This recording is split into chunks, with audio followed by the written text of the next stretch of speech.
So finally today we got a chance to see more of Battlefield Hardline. At the EA conference in Gamescom we saw a brand new game mode Rescue and a brand new map Grow House. Now prior to the event, Visceral actually emailed myself and a number of other YouTubers who travelled to San Francisco to play the game to ask what they should display at Gamescom.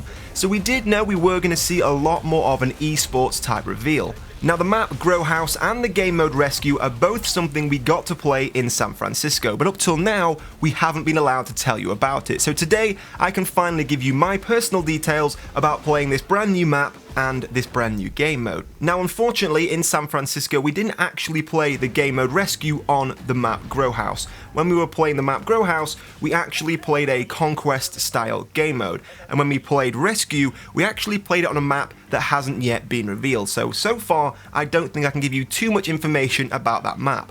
But all the same, the game mode Rescue. Now this is an esports style game mode that we haven't seen in Battlefield before. Now Battlefield Hardline is a game that really wants to try and focus on the esports. We all know that esports in Battlefield 4 weren't as successful as people had been hoping. Now this game mode works on a very simple premise. Every player has one single life, so once you're dead you are out of the game, so it's a very fast moving game because there are only 5 players on either team. And the game mode works that the police team, the SWAT, have to move in and rescue a hostage being held by the criminals or the defending team. Now when we were playing this game mode, once you find the hostage, not only do you have to free them, you then have to literally pick that hostage up and carry them back to your base. Now once you're carrying a hostage, your player moves very slowly and you can only use your secondary weapon. So this is where teamwork really is key. You need extra players around you with their assault rifles to cover your flanks, check the route ahead is safe, and make sure you can take that package back to the spawn point so you can win the game. Now when we first got a chance to play Rescue, I have to admit I wasn't that excited. Usually I'm not the type of person who enjoys esports style game modes. But because this game mode is very fast paced, there's only 5 players on a team, the maps are very small, everyone only has 1 life per round, the games can be over very, very quickly, and they can be pretty intense. So I really did enjoy this game mode. It added a new level of tactics to the game. People were moving around being a lot more stealthy, of course, with only 1 life each. People weren't taking the same kind of risks you see in a normal game mode. So I actually found it a lot of fun. And it definitely had that classic teamwork style feeling you get from a Battlefield title. When I was carrying the hostage over my shoulders with Jack Frags and Charboy and Azzy in front of me, defending my route back to the spawn point, it actually felt like the true teamwork we love to see in Battlefield games. So truthfully, I do think esports in this game could be very successful, a definite upgrade from the esports we saw in Battlefield 3 and Battlefield 4.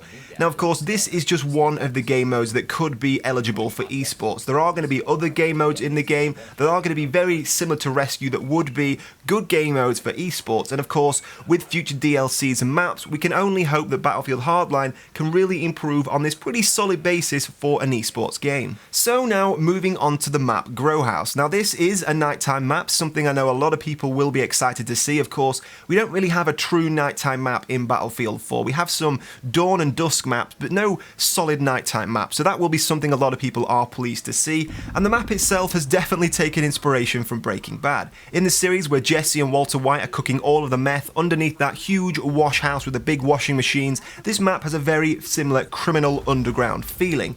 Now in this map there are actually rooms full of cannabis plants, and I think you can guess what I am going to say.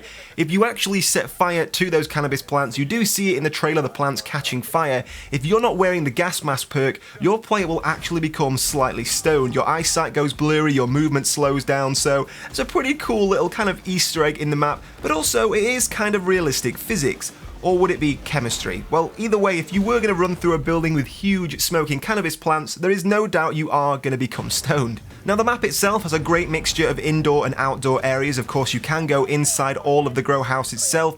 You can also get a lot of different access points to the roof of the building, allowing you to shoot down, but also gain access into the building from the roof. So I could see how in a game mode of Rescue it would be a great map to play. Of course being the police, storming the building, you could use your grapple hooks, your zip lines, get in from the roof and take out the enemy. Now as well as this, there's also some very large outdoor spaces, a huge car park with big lorries and trucks to hide behind, so So the map has a great mixture of big, open, wide spaces and some very tight, close quarters combat areas as well. So this map literally has a bit of everything. So I have to say this gameplay looks like it really has improved, not only from when we played the beta a few months ago, but also when we got a chance to play this in San Francisco on this map and this game mode. It looks like it really has been developed a lot further. So if you weren't interested in Battlefield Hardline already, hopefully this new reveal may have piqued your interest just a little bit, and I've got to say I am now very excited for the next beta that hopefully we will see in the coming months. So that about wraps up today's video. Of course, if you are new here and want to know more about Battlefield Hardline, don't forget to subscribe. I can give you guys a lot of information because I am one of the very few people who have played this game mode, played some of these maps that you guys haven't even seen yet. And of course, if you did enjoy this video, don't forget to leave all your thoughts and comments below, and a like is massively appreciated. It really does help me out. But in the meantime, guys, thank you for watching, and I'll see you soon.